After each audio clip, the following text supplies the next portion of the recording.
more insights into the final few hours of the Queen's life have been allegedly revealed by a new explosive book. Omid Scobie, who was believed to have been briefed by Meghan Markle herself for previous books about the royal family, has unleashed a torrent of new claims in Endgame, which is released next week. As excerpts were published in the US this week, one allegation has come to light which is said to have caused fury among royal insiders.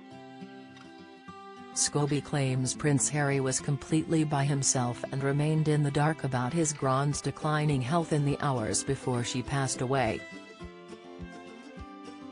The author claims, as writes the Mirror, that as Harry desperately tried to get in touch with his brother William to arrange travel up to Aberdeenshire as the Queen lay at Balmoral estate, he was ignored. The book states that the tensions between the siblings have now reached boiling point and the feud has turned into something colder and more immovable, indifference.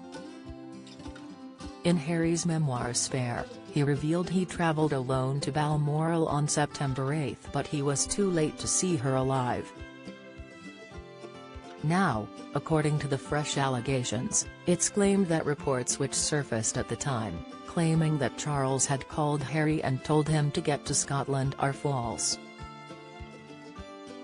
Scobie claims instead that the Duke of Sussex team literally had to beg for the palace to wait for his plane to land and they reluctantly agreed to hold the statement back for a little bit.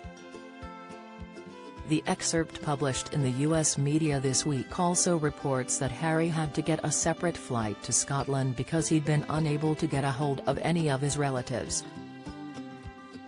Scobie claims that during this time a tug-of-war between the Sussexes' camp and the palace then started over whether to announce the news of the Queen's death before Harry had been told.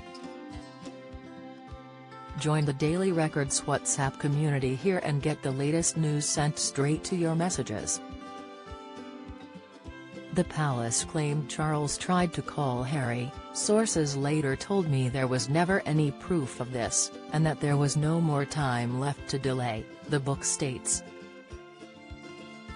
The Queen passed at 3:10 p.m. but Harry still didn't know when he set off 2 hours later, according to Scobie, and then the news was announced while he was still travelling due to bad weather conditions delaying his flight. Patients at the Buckingham Palace press office wore thin, they could wait no longer and the announcement went live at 6:30 p.m. When Harry's plane finally touched tarmac 20 minutes later, he received a text from Meghan urging him to call ASAP followed by a breaking news alert via the BBC News app with the announcement of the Queen's death, the book reads.